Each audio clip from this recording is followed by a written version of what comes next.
What's going on, guys? This is Restless Corpse, and today I'm going to be talking about tanking in Final Fantasy XIV: A Realm Reborn.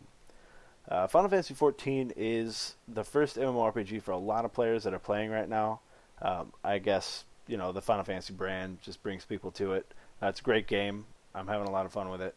So, and grouping in dungeons and, fates and things like that are super important when it comes to leveling up. I'm not going to be talking about fates too much because,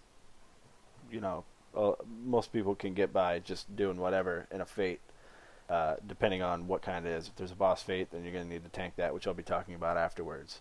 But I figured I'd make this video to try and help some of those new players out, or maybe even some older players that might not have tanked in an MMO before.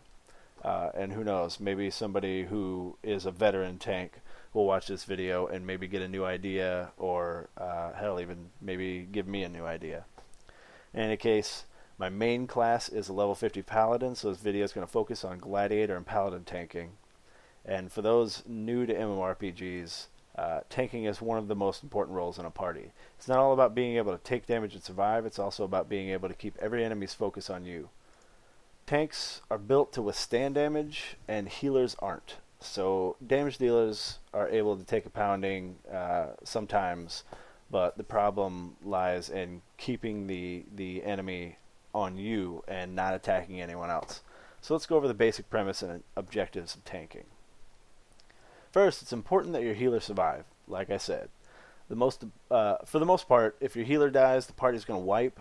There are times when this isn't the case, but for the purpose of this guide, we're going to assume, as you pretty much always should, that if the healer dies, you will die. As I said before, tanks are built and designed to be able to withstand punishment. Taking armor generally has high defense and high vitality, and this means the tank has more HP and takes less damage than anybody else in the party. Your healer, on the other hand, generally won't be able to take much more than a few hits before they're down. So your healer should be your top priority when it comes to protection. Next, your job is to keep enemies from attacking your damage dealers, because damage dealers will be hitting those enemies for lots more than you will, and this will often cause the enemy to turn on them if the tank isn't doing their job. While it may seem important as a healer, or it may not seem as important as a healer, damage dealers are the ones taking the enemies down. Sure, a tank and a healer could probably get the job done by themselves, but the problem is it's going to take forever, and a lot of times your healer is going to run out of mana, and that pretty much means you're both going to die. This also means that, as a general rule, you should always face the enemy away from the group. A lot of enemies have nasty frontal AoEs that you don't want hitting anybody in the party, especially if the healer stays up close, which happens sometimes, because if the healer gets aggro, the best thing for a healer to do is run toward the tank. So sometimes they just kind of stay near the tank so they don't have to deal with any of that. The main thing to consider while tanking is your enmity. Enmity is kind of a hidden tally that determines who the enemy is going to target. A lot of the tank skills generate enmity for the tank. Healing and dealing damage is also a way to generate enmity, so healers and damage dealers are going to be generating it as well. So you have to constantly refresh your enmity skills and your enmity tally. Just keep it higher than everyone else's. It's very important. In Final Fantasy XIV, Gladiators, Marauders, Warriors, and Paladins are the tanking classes, Warrior being the advanced version of the Marauder, and Paladin being the advanced version of the Gladiator. And this guide's going to focus on Gladiators and Paladins, because that's the job that I took to 50. To be honest, the gameplay doesn't change a whole lot when a Gladiator upgrades to a Paladin, but there are a few subtle differences. Tanking as a Paladin is a lot like tanking as a Gladiator, so there isn't much you need to change in your strategy, at least not right off the bat. But Paladin has a couple extra skills that they can utilize. Early on, a Paladin has access to Sword Oath, which increases their auto attack power by 50. And this is good because dealing more damage means more enmity, but remember that's only on auto attacks, so it's not insanely helpful, but if you have it, it's better than nothing. Later, a Paladin has access to Shield Oath, and this lowers all damage a Paladin does by 20, so it lowers your damage by 20, but it also lowers the damage received by 20, or not 20, but 20%. It also lowers the damage received by 20% and increases overall enmity for everything you do. So clearly in a group setting, Shield Oath is important, but not so much while solo. You don't want to use it while solo unless you're totally getting your ass kicked by something and you can wait it out. It's important that a tank be aware of the surroundings at all times. It's pretty standard in MMORPGs today to watch for the red indicators on the ground. And this generally means the enemy is about to do something nasty, and if you're in that area when it happens, it's probably going to hurt. And this will cause strain on your healer, who has to work extra hard to keep you alive, and sometimes run out of mana or not be able to heal anyone else. So you want to stay out of those red areas. Sometimes a weapon skill that an enemy will do that's indicated by a red area will actually outright kill you. There are several bosses that I've fought, like fate bosses, like what everybody calls broclops. You need to get out of there or it's going to one-shot you. And not every indicator is red.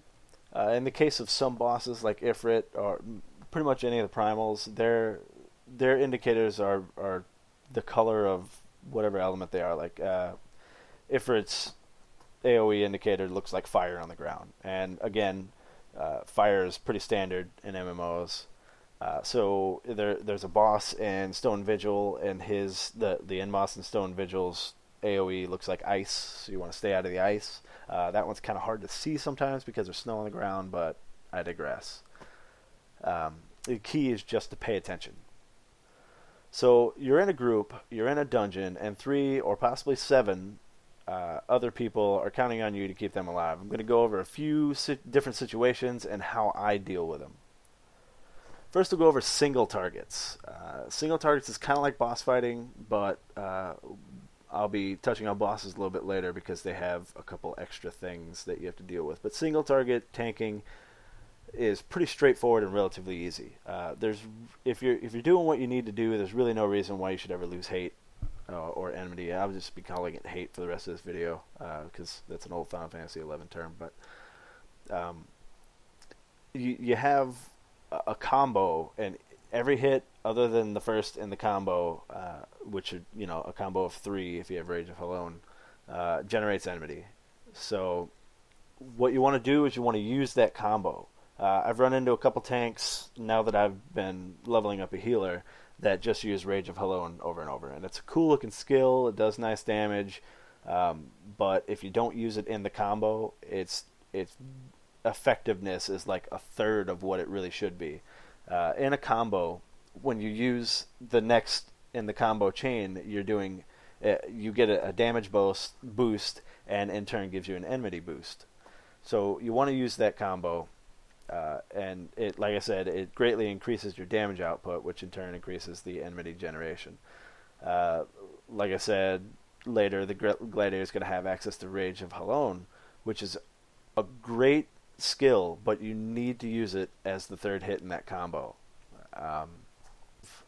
Flash is your best friend as a paladin in dungeons. It doesn't help so much in single target tanking, but in single target tanking it's still important because after level 20, Flash actually blinds enemies. And blinding an enemy means they're going to hit the tank less, which means that the healer has to heal less. And since healing generates enmity, any healing the healer doesn't have to do helps the tank keep the enemy focused on them. Several enemies have attacks that are either difficult to avoid or have large area effect that will likely catch everyone in the group. These attacks are sometimes easier to interrupt than avoid. You could turn and run, but that's not always guaranteed. So the Shield Bash ability is great for that, especially in single target tanking. It uses a lot of TP, but unlike most MMOs that I know, this stun cooldown is like super low. It's just like it's on the global cooldown. So you got to keep in mind most weapon skills from enemies can be stunned with Steel Bash, though later you'll have access to Shield Swipe, which is a counterattack that can only be used after successfully blocking an attack with a shield. And unlike Shield Bash, Shield Swipe does not interrupt the tank's combo. With Shield Bash, if you use it in the middle of the combo, you have to start the combo over. Shield Swipe doesn't stun the target, but it adds pacification, and pacification prevents the enemy from using weapon skills until it wears off, which is usually around 3 or 4 seconds or so. And what that means is if it's actually in the process of using weapon skill and you pacify it, it's going to stop. And that's why I prefer shields with higher block chance rather than higher block strength, because the more you block, the more you're able to use shield swipe. Now, let's look at the standard size of enemy groups you'll find in a dungeon. Most of them are 3 mobs. And they'll link, which means they'll all attack anyone that attacks one of them, or anyone that gets aggroed by one of them. They'll all attack that person. This makes it absolutely imperative that the tank be the one pulling. It's easy to keep enmity. It's easy to keep all the enemies, like your enmity on all the enemies on that group if you're the initial target. If you have to pull enmity off of someone else, it's a little bit tougher. I feel like I'll get into it in a second. Marking targets is very important. I always at least mark my current target, like the one that I'm going to initially attack with Shield Bash, or Shield Lob, I'm sorry. And marking targets also tells the damage dealers that that's the one they need to attack. You don't want damage dealers attacking targets that you're not attacking, because you're not keeping your enmity up on those, and they're going to turn. And anytime an enemy dies and I switch to another target, I retarget that one with the one attack tag, and I just put that on my hotbar and hit it with my mouse, as soon as I start attacking, or before I even shield lob, I'll mark it. And after I shield lob, that puts an initial enmity spike on that first enemy. What you want to do is you want to run directly into the middle of the group and flash. Now, I always flash twice. Some people are going to tell you that flashing twice is kind of pointless. Some people, may say that the enmity doesn't stack from flash. I disagree, and I disagree from experience. But also, you want to flash at least twice, because sometimes enemies are spread out, and it takes them a little bit of time to get to the group, or like in flash range, because flash's range isn't really all that big. So you want to flash a couple times just to get those stragglers in there, because as soon as you start taking damage, generally a healer is going to heal you, and when they heal you, if you haven't generated enmity on an enemy, when they heal you, every enemy that you have not touched is going to go straight for your healer. You do not want this to happen, because it screws everything up. Then you got to run over there and grab it. You got to flash even more, which uses more MP. You just don't want to do that. Sometimes I even flash 3 times. Just depends on how big the group is. And then after I flash twice, generally I'll immediately just tab to the next target and provoke. Now provoke is like a good enmity spike. In Final Fantasy XIV, it doesn't seem to last very long. Like I've provoked an enemy, and then it'll come toward me, and then immediately turn around and go somewhere else. So it's just a good like enmity spike on a second enemy that you're not going to be affecting for a while. Now after that, I'll switch to the third target and begin my combo and do at least the first 2 attacks, which I believe is Fast Blade and Savage Blade. Now Fast Blade isn't an enmity generating attack, but Savage Blade is, and if you do it after Fast Blade, you do more damage. So after that, I will save Rage of Halon for my initial target, because that's the target that all the damage dealers are going to be attacking. So by then, you've probably lost quite a bit of enmity, so you want to throw Rage of Halon on there and get that all back. So to recap that one, I will shield lob, run into the group, flash a couple times, switch to the next target, provoke, switch to the next target again, Fast Blade, Savage Blade, switch to the first target, Rage of Halon, and generally by that time, you throw another flash in there just after you've done your combo and you're back on the first one. And by that time, if nobody's attacking the targets that you haven't attacked, you should be good to go for the rest of the fight. Again, healing reduces your enmity and adds enmity to the healer. So every once in a while you're going to want to flash just to keep things, copacetic. You don't want shit going after the healer.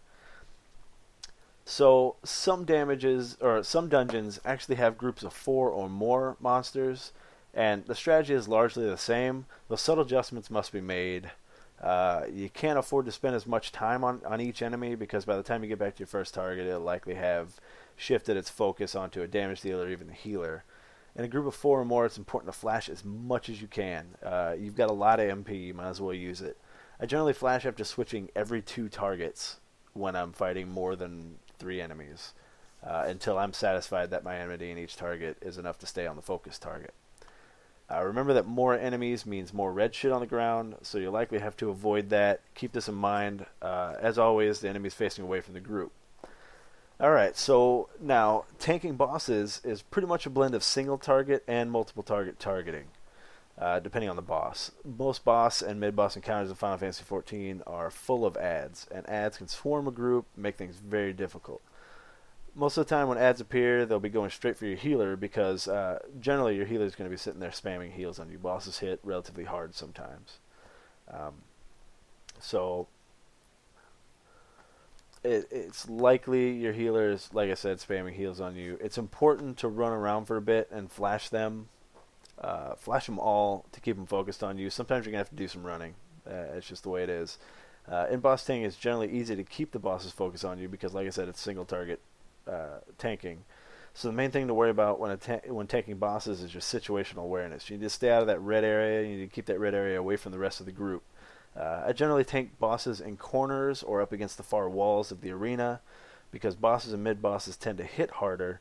Abilities like Rampart and Sentinel are pretty key. They reduce the amount of overall damage you take for a short time, which can sometimes mean, life or death if the healer is having trouble keeping up, or if healing other enemy or other party members due to unavoidable AoEs. Another useful ability is Convalescence. It makes you gain more health from healing abilities and spells directed at you. This really helps when you're taking more damage than the healer is healing you for. There are a few problems that we as tanks cannot control. Several bosses will turn and send attacks at random party members, even though the tank has enmity at the time. If you look up at the top of the screen where it shows the enemy's health bar, to the right of that, it'll always show the current target. And sometimes it'll say the tank's name up there, which means that you have not lost enmity, but it'll be turned around attacking someone else. And this is scripted. All bosses pretty much do this. There's nothing you can do about it. You just got to keep doing what you're doing and hope that the rest of the party is running around and avoiding those AoEs and stuff. Also, sometimes your healer is kind of overzealous and they overheal you right off the bat, and that generates a lot of enmity. Like when healers first get Cure 2, they like to spam that because it's their new special ability. So the only real way to counter that is to flash more and provoke and shield lob anything that breaks away toward them. And obviously you can let them know in the party that they need to chill it out. Sometimes, despite your markers, damage dealers are going to attack the wrong targets. This happens a lot, especially in the earlier dungeons when a lot of damage dealers don't really know what they're doing.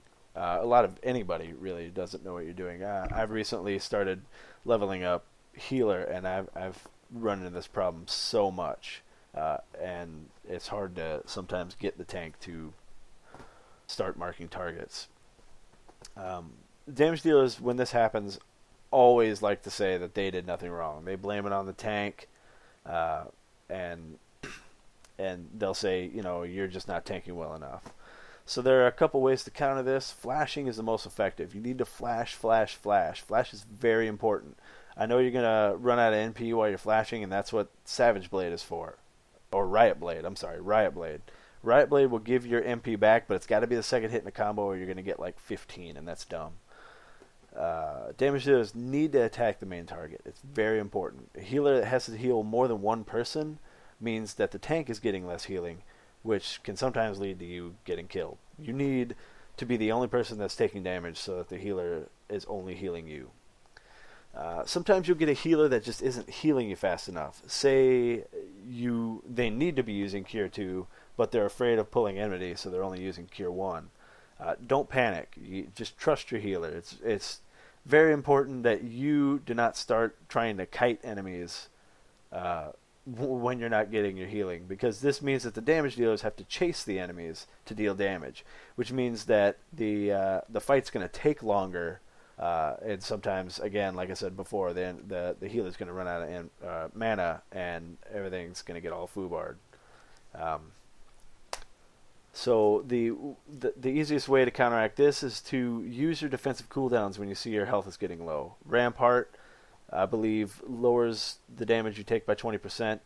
Sentinel, I believe it's 60% or 80%. I'm not looking at it at the moment, so I can't really tell.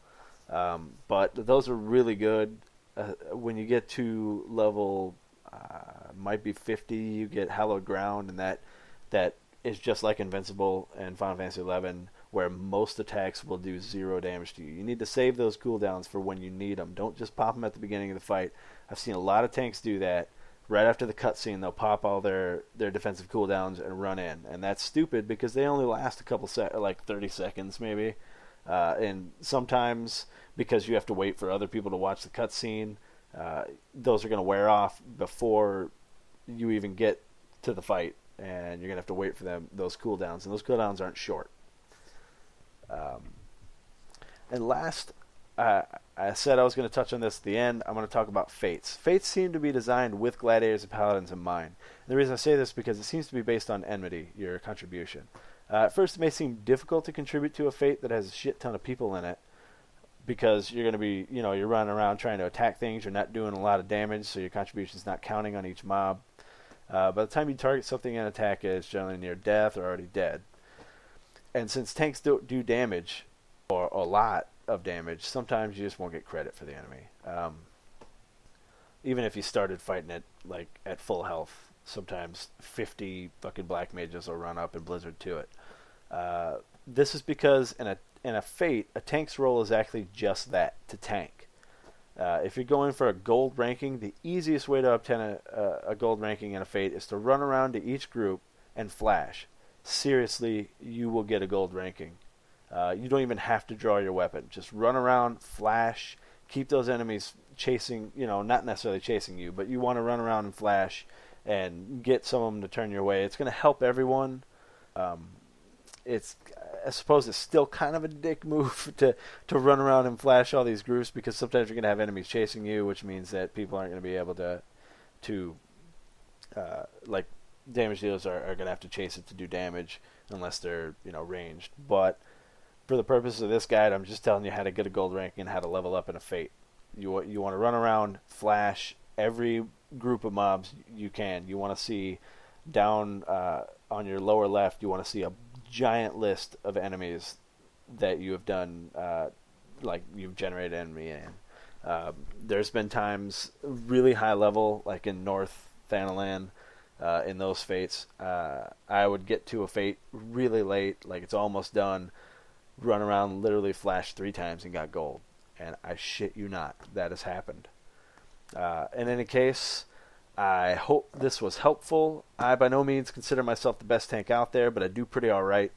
And by watching this video, I hope I've helped you or given you some useful tips in making your tanking experience less stressful, because it is stressful. But when things go well, it's actually really fun. I'm Restless Corpse, and I'll see you guys in the next video.